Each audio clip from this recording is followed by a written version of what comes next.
Hi, everyone. Welcome to another episode of Somewhere in the Middle. So, I'm Raffy. Party. And I'm Pao. Yes. And for this episode, well, technically, we're going to make this into a series of episodes. Sorry, nabulunan ako doon. Okay. So, I saw this on a social media platform and I was curious, so pinorward ko to sa mga bekshies namin, inaangkin ko sila. So, and because of that, medyo na-curious din sila and now it's become our thing. Marami. Yes. So, for everybody's knowledge, there was a hashtag that trended on some social media sites that was hashtag AITA, which means, am I the asshole? And then they would be sharing a story or an incident in their life and asking if tama ba sila for doing that or mali, or like masama ba sila for doing what they thought was right or something, or how they reacted to a certain situation. So for these series of episodes, we're going to read some of those AITA posts and sharings, and then our bekshies are going to react. Diba? So, ang tahimik nyo. Ako lahat nagsalita. Yes, diba? because we're preparing. We're going, each one of us is going to read hashtag AITA sharing, and the other bekshies will be reacting. Okay, so I'm gonna start. Okay, our first MITA moment is, am I the asshole for telling my cousin it's weird his parents treat him like a baby? So sabi niya dito, my cousin has a weird relationship with his parents. It kind of creeps me out sometimes, but I've always kept it to myself. My parents feel the same for the most part of it. So the cousin breastfed really late. He was never potty trained until he was like 8, and he still sleeps in his parents' bed. And I'm pretty sure he still has a pacifier. But like I said, I kept it to myself. Recently, my sister had a baby, so family had a whole get-together. I was kind of avoiding that side of my family, but he clocked me and we were sort of hanging out. I don't remember how we got onto the subject of his parents, but he basically asked why we didn't hang out as often anymore. So I was pretty straight with him and told him it was because the way his parents act make me uncomfortable. He asked why, and I said it's because of it's just kind of weird. I didn't really know what else to say. He got kind of upset. I apologized. He said it was okay. We kind of went our own ways. I had to get help with the baby. About an hour later, my parents and uncles called me into one of their rooms and asked if I've been making fun of my cousin. I explained what happened and they all agreed I was out of order. I apologized again, but the damage had been done. So they basically told me I didn't have any right to be uncomfortable and I shouldn't be making it my cousin's issue. That kind of pissed me off because 1, I can control how certain situations make me feel, and 2, I feel like he deserves the truth. What's the point in lying to him? So, is she the asshole for doing that? Siguro wait lang. First of all, I would like to say, kasi diba you shared with us a link. So I saw yung mga prompts. I saw the one-liners. I didn't know na may long stories pala sa loob.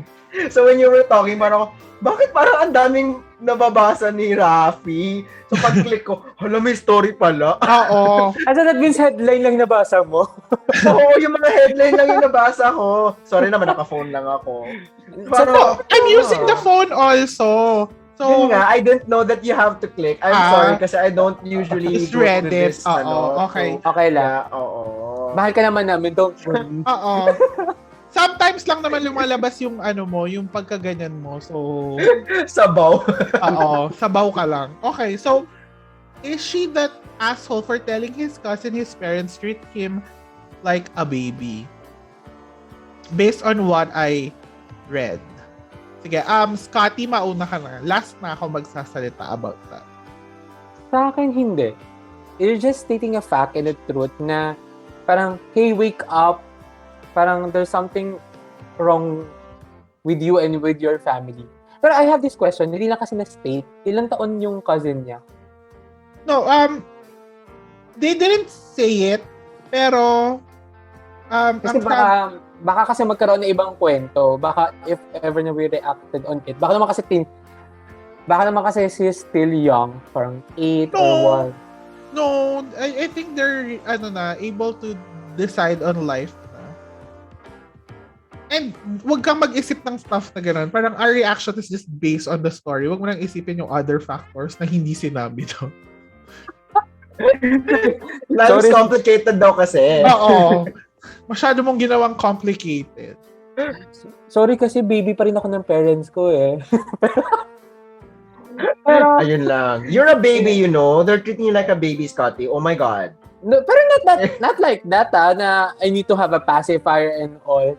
So, I mean, Defensive. So, maybe based on the story, kasi sabi niya, he was breastfed late, potty trained until he was like 8.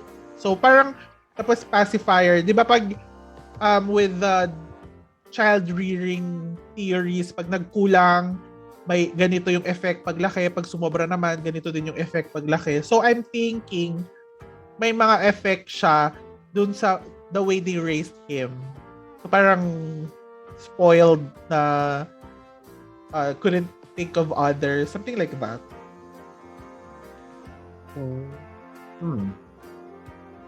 Ano ba? Kasi ako, I think, sa mga ganong instances, it's not usually kasi about what you say. It's about how you say it. yes. Kasi if you show it like you mean well, you're not gonna be an asshole for doing that. Kasi you mean well. So, baka depende sa delivery niya. Ako, I agree with Scotty. If you're stating a fact, that's okay. As long as you know how to properly say it. Like for example, in my job, we have to point out both the good and the bad doon sa ginagawa ng mga trainees namin. But, okay, it's about how you say it. Kasi if you're just gonna be rude na, what you're doing is wrong or you're really bad at this, then that's gonna be an asshole move. But Very if you rude. phrase it like, oo, diba, it's rude. But if you're gonna phrase it like, oh, okay, this is something that you can improve on. Maybe next time you can watch out for these things when you're doing this. Then that's not an asshole move. That's you helping out the person. Baka gusto niya ipa-realize, diba? Oh, it's a wake-up And call. I thank you. Well, Yeah. Oo, diba? well ako, based sa dun sa binasa ko, no, she's not the asshole for, telling that. She's not an asshole for feeling uncomfortable on how the parents, the uncles and aunt treated her cousin. Pero yes, I agree dun sa the way baka may mali dun sa the way she said it. But the whole family ganging up on her saying that she was out of line for saying that she felt uncomfortable towards her cousin. 'Di ba? Parang she cannot control na hindi kami close kasi I feel awkward around him. Parang something like that. She cannot control that na or remedy it right away, 'di ba? Lalo na kung matagal na siyang nandun. So for me, she's not an asshole, but the family ganging up on her and saying she cannot feel or she should not feel awkward because of the situation or uncomfortable are the assholes. Mhm. Pero I want to point out something at this point. Kasi let's remember na the OP, the person na nag-post nito, would of course won't want to be tagged as an asshole. So it's a possibility na the way that he or she wrote this is in a defensive manner. So that hindi siya mukhang asshole. Yes. So may ganong chance. Kasi baka mamaya, the way that she said it, diba? She's going to be the only one na who's woke or who's aware of their surroundings. So baka may mali din talaga the way that she did it kung everyone was against her. Yes. Yeah. Oo, pero Benefit of the doubt. we're just reacting on what is written. So Mm-mm. based on that, that's Ah. our interpretation. Siguro baka defensive lang din yung, actually lang yun eh. Para baka well-guarded lang yung cousin niya with his or her family or parents. Kaya ganun niya nakikita yung treatment ng parents ng cousin niya towards to the scenarios. Well, Baka nasa perception lang niya. Kaya Well, medyo naging gulo. I disagree with that kasi based on what I read, di ba nga, parang he was babied until like almost 10 years old and such. So, maybe he was just being a spoiled brat.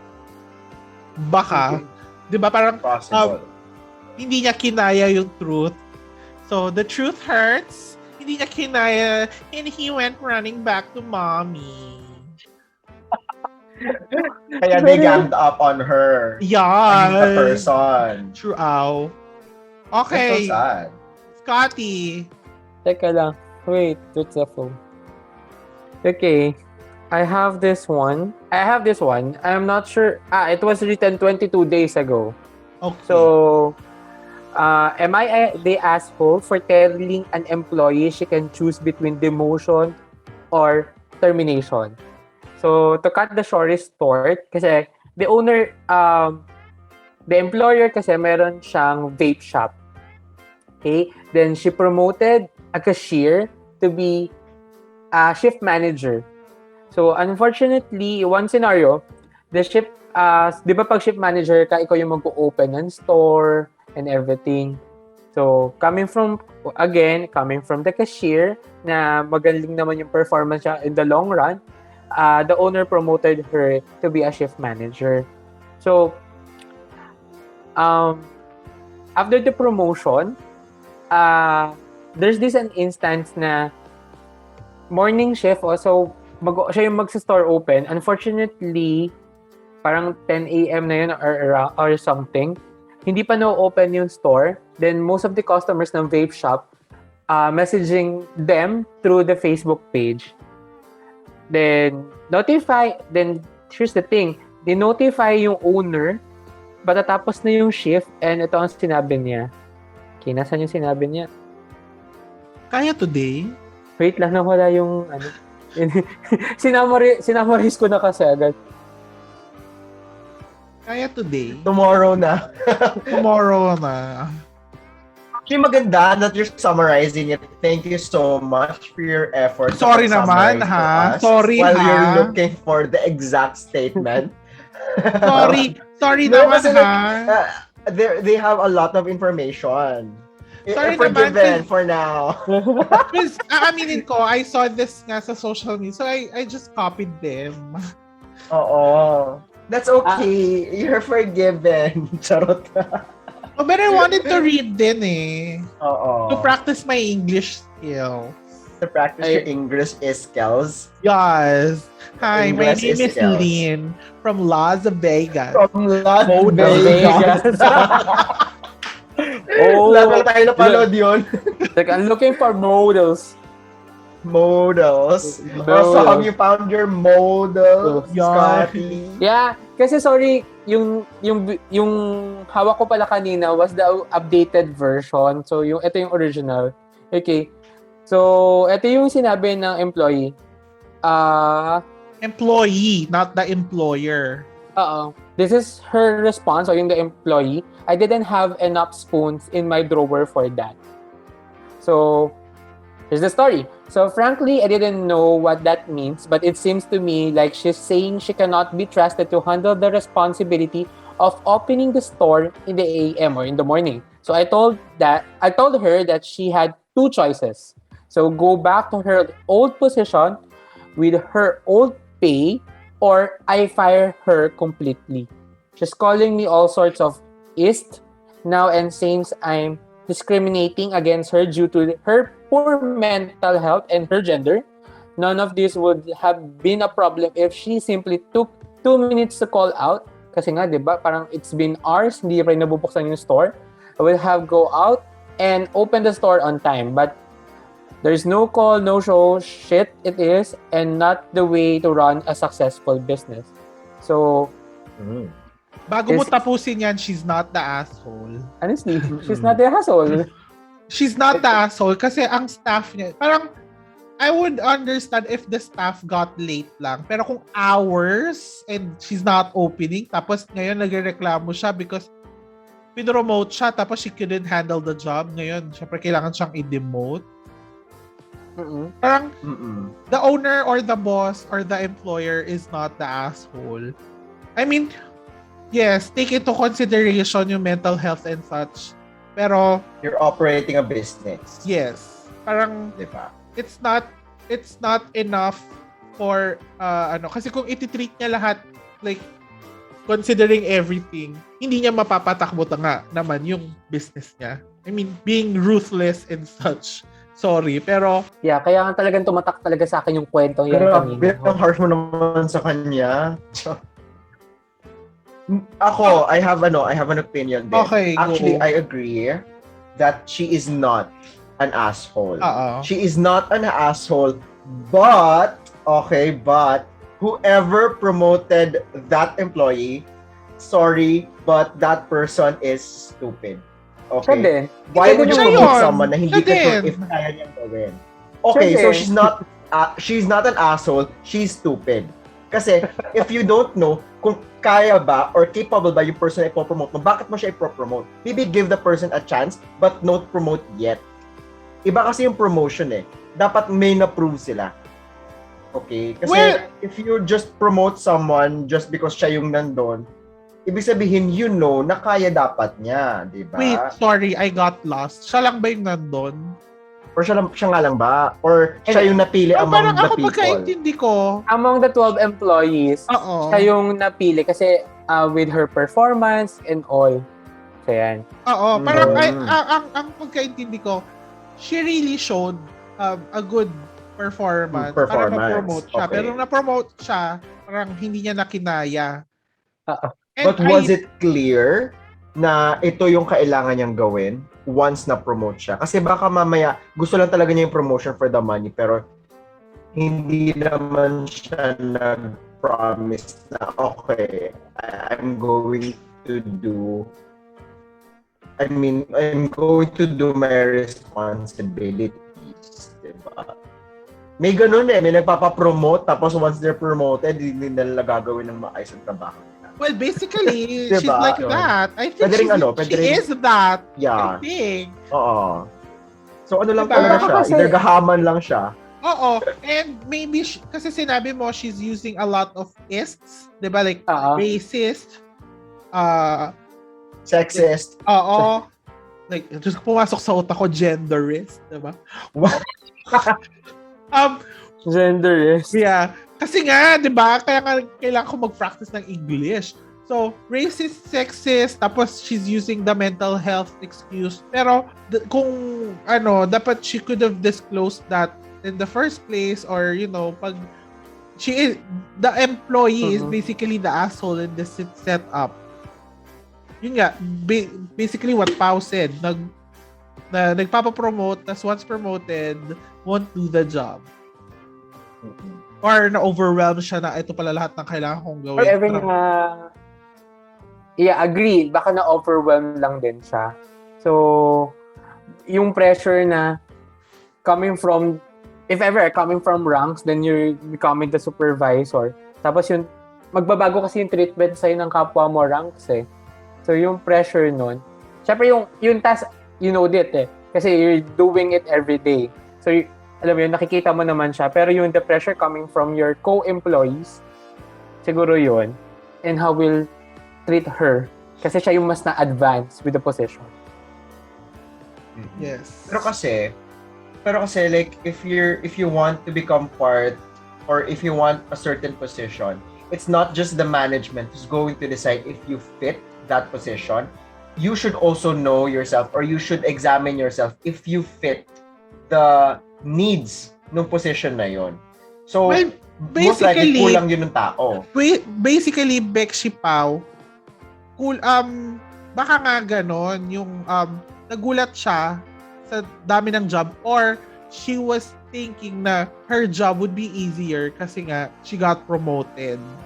So, yun nga, yung point mo na promote, hindi niya gagawin yung work kasi gusto lang niya talaga ma-promote for the money. So, yeah, exactly. Kasi ibig sabihin, kulang yung understanding niya yes. of what's gonna happen after. Yes. So, the employer is not the asshole, basically. No, Merong ano din eh. Merong description doon si Pao. The employer is not the asshole, pero tanga siya. Ay, sorry. Pero, hindi na siya tanga kasi nga, di ba? Parang, nagpakita naman ng magandang, yung pinromote niya. Kasi, hindi lang naman kasi, okay, sorry, I'm speaking from, corporate perspective na, Akala ko experience. From corporate perspective na you have to check who fits the certain, kasi part yun ng trabaho ko eh.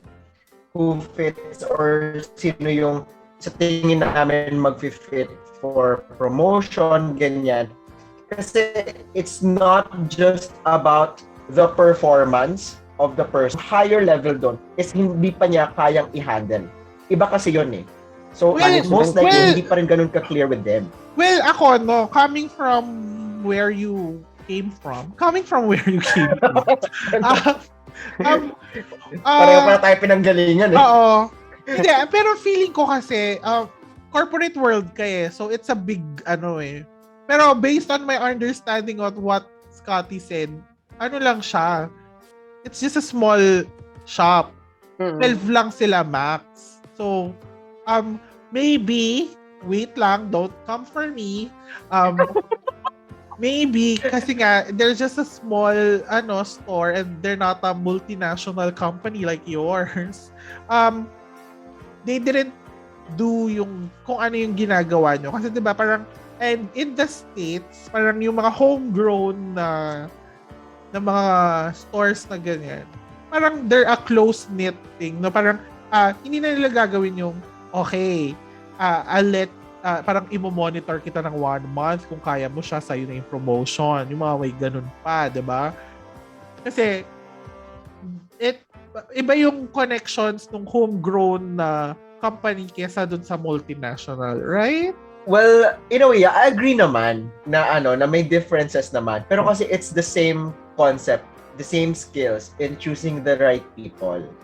Kasi if you're part of the management, if you're a manager who's deciding whether to promote someone or not, it's part of your task to have an understanding sino yung mga dapat.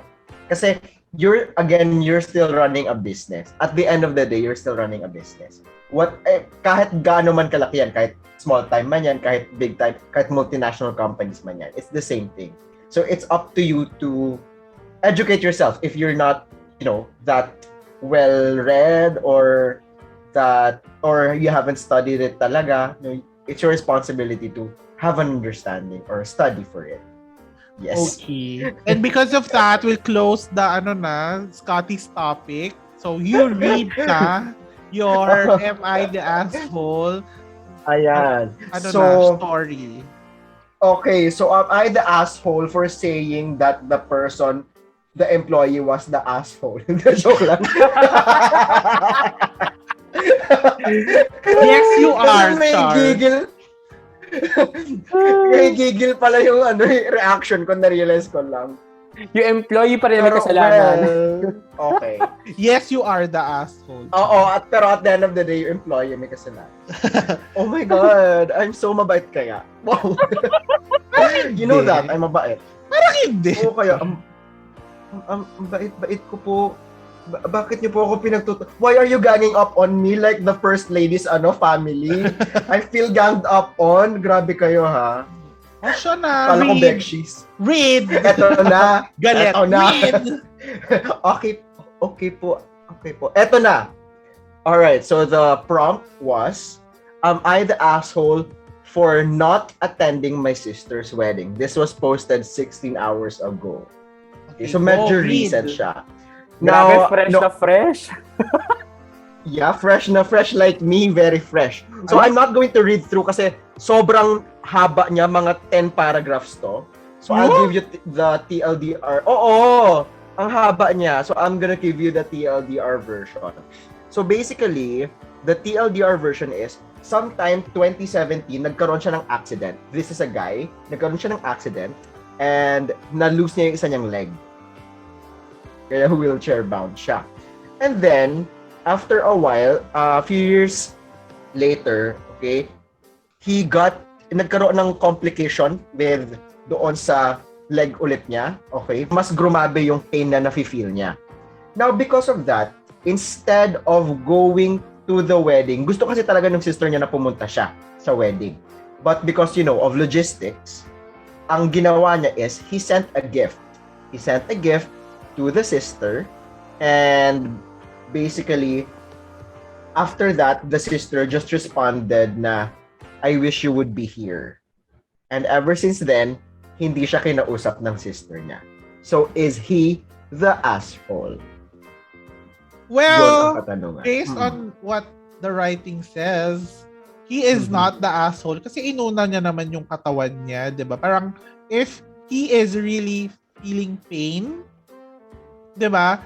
Baka disrupt siya ng wedding doon, mag-pain page siya doon, eksena siya, tapos sasabihin ng kapatid niya, you're ruining my moment. It's supposed to be my moment. Oh, well. Alam mo yung reaction ni Raffy, doon ako naman sa tawa. Oh, baby. You're ruining my moment. Oh my God. Syempre, I have to be in character. In character? Cruella de Vil, are you there? Are you Cruella de Vil? Hindi, yun, di ba?